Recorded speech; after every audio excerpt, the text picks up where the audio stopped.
Russia-Ukraine war at a glance. What we know on day 434 of the invasion.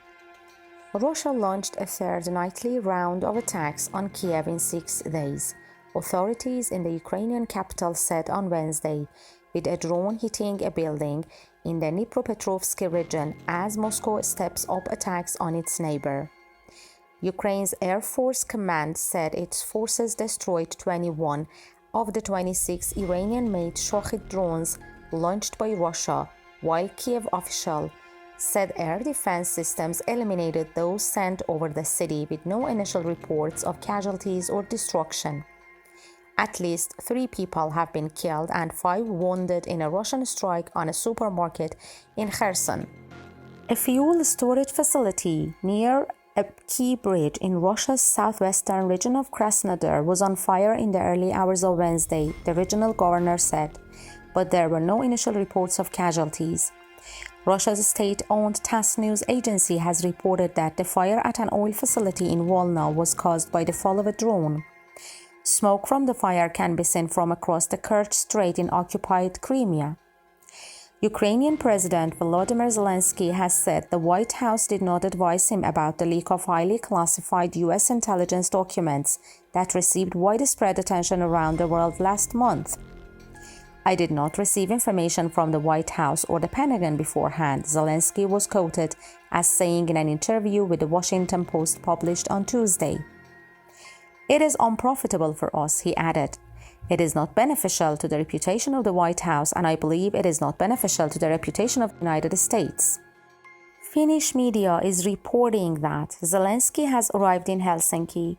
Ukraine's president is expected to give a joint press conference with President Sauli Niinistö later today and also to have meetings with other leaders from the region.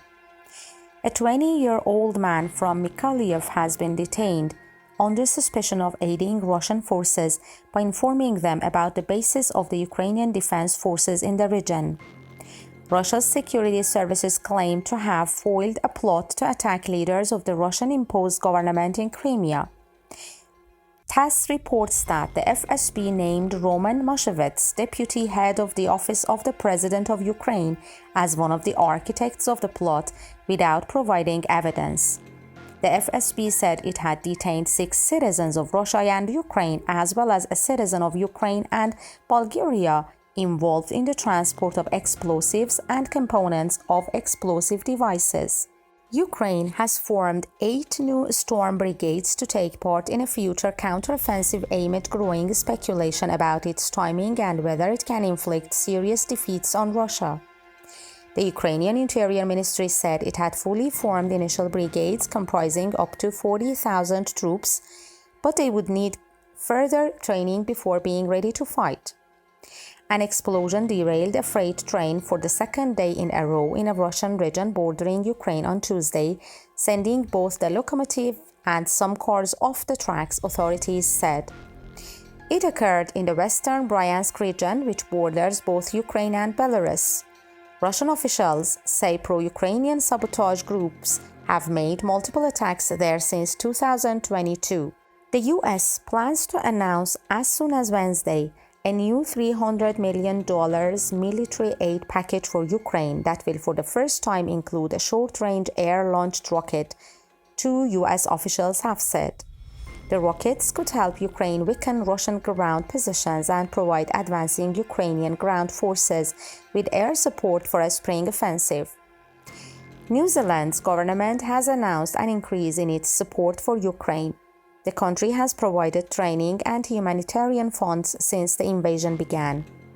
A deployment of 95 New Zealand defense personnel working to train Ukrainian troops near London will be extended by a year to 30th June 2024, Prime Minister Chris Hipkins said in a statement Wednesday.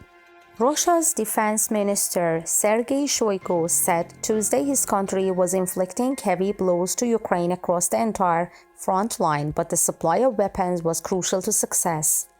In a meeting with Moscow's top military officials, Shoigu said Russian combat operations were engaged along the entire line of contact, fighting Ukraine and its unprecedented military assistance from the West. The Kremlin spokesperson Dmitry Peskov said on Tuesday that German-supplied weapons were already being used in the Donbas region, which Russia has illegally annexed.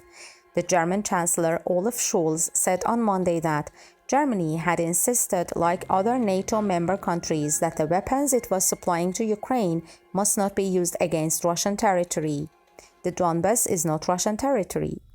At least 6 Russian regions have scrapped 9 May Victory Day parades to mark the Soviet victory over Nazi Germany amid fear of Ukrainian attacks.